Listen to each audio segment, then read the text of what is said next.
Photo வந்து எடுக்கிறப்ப லொகேஷனோட எப்படி வந்து போட்டோ எடுக்கிறது அப்படிங்கறத வந்து பார்க்க போறோம். இப்ப எக்ஸாம்பிள் நீங்க ஒரு பிளேஸ வந்து போட்டோ எடுக்கிறீங்க அப்படின்னா அது என்ன பிளேஸோ அந்த லொகேஷன் அப்படியே ஆட் பண்ணி எப்படி அந்த போட்டோ வந்து எடுக்கிறது அப்படிங்கறதான் டீடைலா பார்க்க போறோம். வீடியோ ஃபுல்லா பாத்தீங்கன்னா எப்படின்ற டீடைல்ஸ் தெரிஞ்சுக்க முடியும். தெரிஞ்சுக்கிறதுக்கு முன்பாக சேனலை சப்ஸ்கிரைப் பண்ணிடுங்க, பெல் ஐகானை கிளிக் பண்ணி ஆல் அப்படின்றத செட் பண்ணிடுங்க. வீடியோக்குள்ள போகலாம். இந்த ஆப்பை பிளே ஸ்டோர்ல போயிட்டு இன்ஸ்டால் பண்ணிடுங்க. ஆப் இன்ஸ்டால் பண்ணதுமே லாங்குவேஜ் செலக்ட் பண்ண சொல்லுவாங்க. லாங்குவேஜ் செலக்ட் பண்ணிட்டு நெக்ஸ்ட் கொடுத்துருங்க. அதுக்கப்புறம் கீழே வந்து இந்த மாதிரி ஆரோ ஆப்ஷன் இருக்கும். அதை வரிசையை கிளிக் பண்ணிட்டே வந்தீங்கன்னா camera access, microphone access, location access, அதுக்கப்புறம் போட்டோ லைப்ரரி ஆக்சஸ் இது எல்லாமே கேட்டிருப்பாங்க. இந்த பர்மிஷன் எல்லாமே நீங்க வந்து எனபிள் பண்ணணும்.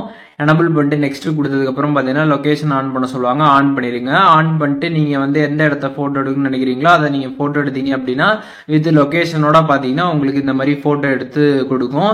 இதுவே நீங்க வந்து நார்மலா ஒரு பிக் எடுக்கணும், லொகேஷன்லயும் ஒரு பிக் இருக்கணும் அப்படின்னு நினைச்சீங்க அப்படின்னா கீழே பார்த்தீங்கன்னா டிஃபால்ட் ஆப்ஷன் இருக்கும். அதை கிளிக் பண்ணிட்டு சேவ் ஒரிஜினல் போட்டோஸ் அப்படின்ற அந்த ஆப்ஷன் ஆன் பண்ணிட்டு நீங்க போட்டோ எடுத்தீங்க அப்படின்னா நார்மலா பாத்தீங்கன்னா ஒரு பிக் வந்து எடுக்கும். அண்ட் ரெண்டாவது அதே பிக்ல பாத்தீங்கன்னா அது என்ன லொகேஷன் அப்படின்னு ஆட் ஆகி பாத்தீங்கன்னா ஒரு பிக் வந்து உங்களுக்கு வரும். ஸோ இந்த மாதிரி ரெண்டு பிக்கா பாத்தீங்கன்னா உங்களுக்கு வந்து எடுத்து கொடுக்கும். உங்களுக்கு அந்த ஆப்ஷன் வேணும் அப்படின்னா நீங்க ஆன் பண்ணீங்கன்னா உங்களுக்கு நார்மல் பிக்கும் கிடைக்கும். அண்ட் வந்து லொகேஷனோட இருக்கக்கூடிய ஒரு பிக்கும் பாத்தீங்கன்னா உங்களுக்கு வந்து கிடைக்கும். கேலரியில போய் பாத்தீங்கன்னா ரெண்டா வந்து சேவ் ஆயிடுக்கும். அண்ட் அதுக்கப்புறம் லொகேஷனோட நீங்க வீடியோஸும் பாத்தீங்கன்னா வந்து எடுத்துக்க முடியும். வீடியோ ஆப்ஷன் இருக்கும். அதை கிளிக் பண்ணிட்டு நீங்க வீடியோ ரெக்கார்ட் பண்றீங்க அப்படின்னா அந்த பிளேஸ் என்ன லொகேஷனோ அது அப்படியே உங்களுக்கு வீடியோல வந்து வரும். நீங்க வந்து செக் பண்ணி பாத்துக்கலாம். அந்த மாதிரி வீடியோவும் வந்து எடுத்துக்கலாம் லொகேஷனை வச்சு. அண்ட் அதுக்கப்புறம் பாத்தீங்கன்னா இங்க மேல வந்து ஃபிளாஷ் ஆப்ஷன் வந்து கொடுத்துருப்பாங்க. இப்ப நைட் டைம்லலாம் நீங்க வந்து போட்டோ எடுக்கணும் அப்படின்னா ஃபிளாஷ் ஆப்ஷன் யூஸ் பண்ணி நீங்க வந்து எடுத்துக்கலாம். அண்ட் அதுக்கப்புறம் கீழே லொகேஷன் ஆப்ஷன் வந்து கொடுத்துருப்பாங்க. இப்ப நீங்க ஒரு போட்டோ எடுக்கிறீங்க அப்படின்னா அந்த போட்டோல இருக்கக்கூடிய லொகேஷன் பாத்தீங்கன்னா அங்க வந்து வரும். அதுக்கப்புறம் அந்த லொகேஷன் ஆப்ஷனை நீங்க கிளிக் பண்றீங்க அப்படின்னா அந்த லொகேஷனுக்கான டீடைல்ஸ் எல்லாமே இதுல கம்ப்ளீட்டா இருக்கும். அதை நீங்க வந்து பாத்துக்கலாம். அண்ட் கீழே ஒரு பிளஸ் ஐக்கான் இருக்கும். அதை கிளிக் பண்ணிட்டு அந்த லொகேஷன்ல எதுவும் கரெக்ஷன் இருந்துச்சுன்னா அதை கரெக்ஷன் பண்ணிட்டு மேல பாத்தீங்கன்னா ஒரு டிக் ஐக்கான் இருக்கும். அதை கிளிக் பண்ணி சேவ் பண்ணிக்க முடியும்.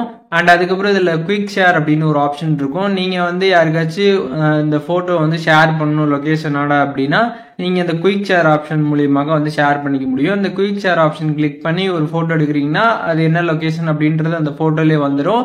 அண்ட் அதுக்கப்புறம் எடுத்தோடனே உங்களுக்கு வந்து ஷேர் ஆப்ஷன் பார்த்தீங்கன்னா வந்து ஷோ ஆகும். உங்களோட சோசியல் மீடியா எல்லாமே வந்து காட்டும். நீங்க யாருக்கு ஷேர் பண்ணணுமோ டைரக்டா பாத்தீங்கன்னா வந்து ஆப்ல இருந்து டைரக்டா நீங்க வந்து ஷேர் பண்ணிக்க முடியும். அண்ட் அதுக்கப்புறம் லாஸ்டா பாத்தீங்கன்னா இதுல செட்டிங் ஐக்கான் பாத்தீங்கன்னா மேல கொடுத்துருப்பாங்க. அந்த ஆப்ஷன் நீங்க கிளிக் பண்ணீங்கன்னா ஆப்ல அந்த வாட்டர் மார்க் பாத்தீங்கன்னா வந்து வரும். அதை ரிமூவ் பண்ணணும்னு நினைச்சீங்கன்னா இந்த ஆப்ஷன் நீங்க கிளிக் பண்ணீங்கன்னா ப்ரோன்னு காட்டும். ப்ரோ கிளிக் பண்ணீங்க அப்படின்னா உங்களுக்கு ப்ரோக்கான பேஜ் வந்து ஓப்பன் ஆகும். இதுல பாத்தீங்கன்னா நீங்க 600 ரூபாய் கிட்ட வந்து பே பண்ற மாதிரி வந்திருக்கும். ஸோ பே பண்ணி யூஸ் பண்ணீங்க அப்படின்னா உங்களுக்கு வாட்டர் மார்க் இதெல்லாமே வந்து வராது. ஆட்ஸ் எல்லாமே இல்லாம நீங்க வந்து இந்த ஆப் வந்து யூஸ் பண்ணிக்க முடியும். உங்களுக்கு வேணா நீங்க பர்ச்சேஸ் பண்ணி யூஸ் பண்ணலாம். அப்படின்னா நார்மலாவே பாத்தீங்கன்னா நீங்க வந்து யூஸ் பண்ணிக்க முடியும். இப்போ இந்த வீடியோ மூலியமாக எப்படி வந்து லொகேஷனோட ஒரு போட்டோ எடுக்கிறது அப்படின்றதுக்கான கம்ப்ளீட் டீடைல்ஸ் தெரிஞ்சிருப்பீங்க. இதுல இருந்து டவுட் இருந்துச்சுன்னா கண்டிப்பா கமெண்ட்ஸ்ல மென்ஷன் பண்ணுங்க. நான் எல்லாருக்குமே ரிப்ளை பண்றேன்.